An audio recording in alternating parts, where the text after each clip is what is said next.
दोस्तों, बिहार के लोगों को भारतीय रेलवे ने एक दोहरीकरण की सौगात दी है। तो इस वीडियो के अंदर मैं आपको बताऊंगा कि ये दोहरीकरण का काम आपको कहां से कहां के लिए भारतीय रेलवे करने वाली है और इसकी स्वीकृति मिल चुकी है। कब से आपको इस रूट पर वर्क देखने को मिलेंगे और बिहार के लोगों को लगातार भारतीय रेलवे सिंगल ट्रैक की सौगात देती जा रही है। तो कुछ रूटों पर आपको दोहरीकरण का काम भी देखने को मिल रहे हैं और कुछ रूटों पर आपको तीसरी रेल लाइन का भी काम देखने को मिल रहे हैं। साथ में उस रूट पर नई नई ट्रेनों की लॉन्चिंग भी बिहार के लोगों को भारतीय रेलवे द्वारा लगातार दी जा रही है, जिसका संचालन आपको अलग अलग रूटों पर देखने को मिल रहे हैं। और जिस तरह से ट्रैक भारतीय रेलवे अब तैयार कर रही है, आने वाले दिनों में आपको हाई स्पीड ट्रेनों का भी संचालन अलग अलग रूटों पर देखने को मिलने वाले हैं। तो इस वीडियो के अंदर मैं आपको बताऊंगा किस रूट पर भारतीय रेलवे दोहरीकरण का काम करने जा रही है, कितना किलोमीटर का डिस्टेंस यहाँ पर नए ट्रैक द्वारा भारतीय रेलवे कवर करने वाली है, कब तक ये काम पूरा होने वाले हैं और कौन कौन सी तैयारियां इस रूट के लिए भारतीय रेलवे ने पूरी की है। तो चलिए इस डिटेल वीडियो को शुरू करते हैं। और वीडियो शुरू करने से पहले दोस्तों, अगर आप चैनल पर नए हैं तो चैनल को सब्सक्राइब कर लीजिए और वीडियो अच्छा लगे तो वीडियो को लाइक जरूर कर दीजिएगा। चलिए इस डिटेल वीडियो को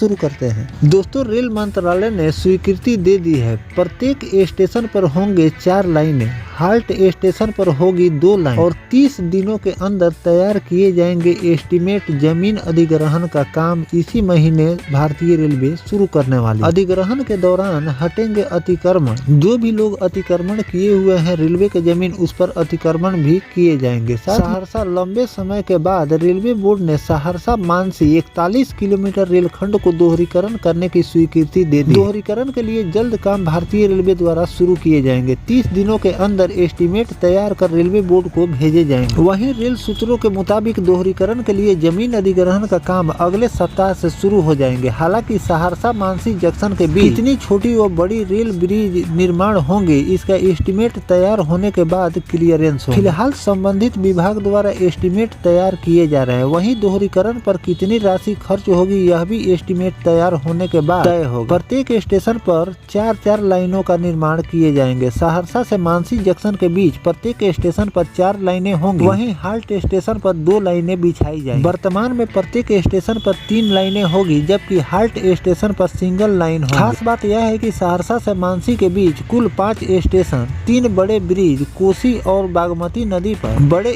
स्टेशनों में सोनबरसा, कचहरी, सिमरी, बख्तियारपुर, कोपरिया, धमारा घाट और बदला घाट शामिल किए गए। 3 हाल्ट स्टेशन में परमिनिया हाल्ट, बाबा रघुनानी हाल्ट और फनोगा हाल्ट शामिल किए गए। वर्ष 2005 में हुई थी घोषणा। सामान्य परिवर्तन कार्यक्रम पूरा होने के बाद वर्ष 2005 में तत्कालीन रेल मंत्री लालू प्रसाद यादव ने बड़ी रेल लाइन को हरी झंडी दिखाई थी। इसी दौरान 2005 में डबल लाइन निर्माण का भी आश्वासन दिया गया था, लेकिन 20 वर्ष बाद अब यह योजना पूरी होती दिख रही है। सहरसा से महत्वपूर्ण ट्रेनों का भी परिचालन सहरसा जंक्शन से वंदे भारत, अमृत भारत, राजरानी, वैशाली एक्सप्रेस सहित महत्वपूर्ण ट्रेनों का परिचालन किया जा रहा है। ऐसे में सहरसा मानसी रेलखंड को दोहरीकरण के लिए कई बार यहाँ की जनता आंदोलन भी कर चुकी है। स्थानीय सांसद दिनेश चंद्र यादव भी कई बार रेल मंत्री से मिलकर दोहरीकरण के लिए भी प्रस्ताव दे चुके थे। हाल ही में सांसद ने रेल मंत्री से मुलाकात की थी। उन्होंने बताया कि जल्द ही दोहरीकरण की स्वीकृति देने का आश्वासन। सहरसा मानसी रेलखंड पर रोजाना 30 से अधिक मेल एक्सप्रेस और सुपर फास्ट और पैसेंजर ट्रेनों का परिचालन होता है। इसमें 23 ट्रेनों का रोजाना परिचालन होता है, जबकि 7 ट्रेनें साप्ताहिक। इसके अलावा 10 से लेकर 12 रोजाना मालगाड़ियों का परिचालन इस रूट से किए जाते हैं। सहरसा मानसी के बीच सिंगल लाइन होने से रोजाना मेल एक्सप्रेस और पैसेंजर ट्रेनें आउटर साइड पर ही रुकी हुई रहती है। इस वजह से ट्रेनें काफी ज्यादा विलम्ब से चलती है। डबल लाइन से मिलने वाले फायदे, पैसेंजर और mail express train outer signal पर खड़ी नहीं होंगी। इंटरसिटी एक्सप्रेस, जनहित एक्सप्रेस, गरीब रथ एक्सप्रेस ट्रेन सहित अन्य पैसेंजर ट्रेनें जिसका लूज टाइम समाप्त होता है, सभी ट्रेनें नियमित समय से चलना शुरू हो जाएंगी, क्योंकि ट्रेन आउटर साइड पर नहीं रुकेगी। बख्तियारपुर से सहरसा रेलखंड के बीच मात्र 15 किलोमीटर की दूरी है, जबकि सहरसा से मानसी के बीच ट्रेनों की अधिकतम स्पीड 110 किलोमीटर प्रति घंटा है। ऐसे में सिमरी बख्तियारपुर से सहरसा पहुंचने में मात्र 15 किलोमीटर की दूरी पर एक्सप्रेस से लेकर पैसेंजर ट्रेनों को 1 घंटा 20 मिनट का टाइम निर्धारित किया गया है। ऐसे में कई बार ट्रेन लेट लतीफ चलती है। सहरसा मानसी खंड पर दोहरीकरण को को लेकर जल्द ही जमीन की अधिग्रहण होगा। ऐसे में रेल की जमीन जहां जहां पर अतिक्रमण किया गया है उसको हटाए जाएंगे। इसके लिए संबंधित विभागों को अतिक्रमण वाले हिस्से को चिन्हित कर निर्देश दिए गए। वर्ष 2023 में इसका सर्वे भी किया गया था। मानसी रेलखंड पर दोहरीकरण के लिए वर्ष 2023 में रेलवे बोर्ड के निर्देश पर सर्वे भी किया गया था। करीब 80 लाख की लागत सर्वे कराया गया था। सर्वे रिपोर्ट रेलवे बोर्ड को भेज भी दिया गया। सर्वे का काम दिल्ली की एक एजेंसी ने की थी। तो दोस्तों, इस तरह से भारतीय रेलवे इस रूट पर बहुत जल्द दोहरीकरण का काम शुरू करने जा रही है। जो भी अतिक्रमण वाला जमीन है, जो कि रेलवे के जमीन को लोग अतिक्रमण किए हैं, उस पर नोटिस भी जारी कर दिया है। बहुत जल्द इसको अतिक्रमण हटाए जाएंगे और इस रूट पर आपको बहुत जल्द दोहरीकरण का काम देखने को मिलेंगे। और दोहरीकरण का काम संपन्न हो जाने से जो ट्रेनें लेट लतीफ हो रही, जिसकी जानकारी मैंने आपको वीडियो के माध्यम से दी है, वो भी दूर हो जाएंगी और ट्रेनें अपने टाइम के हिसाब से चलना शुरू कर देंगी। तो इन सब बातों को ध्यान में रखकर भारतीय रेलवे बिहार के लोगों को लगातार नई नई सौगात देती जा रही है, जिसमें ये रिपोर्ट निकल कर सामने आया। तो जो मैंने आपको जानकारी दी है कि इस रूट पर भी आप बहुत जल्द दोहरीकरण का काम देखने को मिलेंगे। और 20 वर्षों से ये पेंडिंग रूट था जिस पर वर्क देखने को नहीं मिल रहे थे, लेकिन बहुत जल्द आपको इस रूट पर वर्क देखने को मिलेगा। तो इस रूट पर जो भी नया वर्क रेलवे द्वारा किए जाएंगे वो भी जानकारी मैं आपको आगे चलकर देता रहूंगा। फिलहाल जो भारतीय रेलवे इस रूट पर दोहरीकरण का काम शुरू करने जा रही है, इस रूट के बारे में आपकी क्या राय है कमेंट सेक्शन में जरूर बताइएगा। मिलते हैं किसी नेक्स्ट टॉपिक कोई नई जानकारी के साथ, तब तक अपने भाई को दीजिए इजाजत। जय हिंद, जय भारत, वंदे मातरम।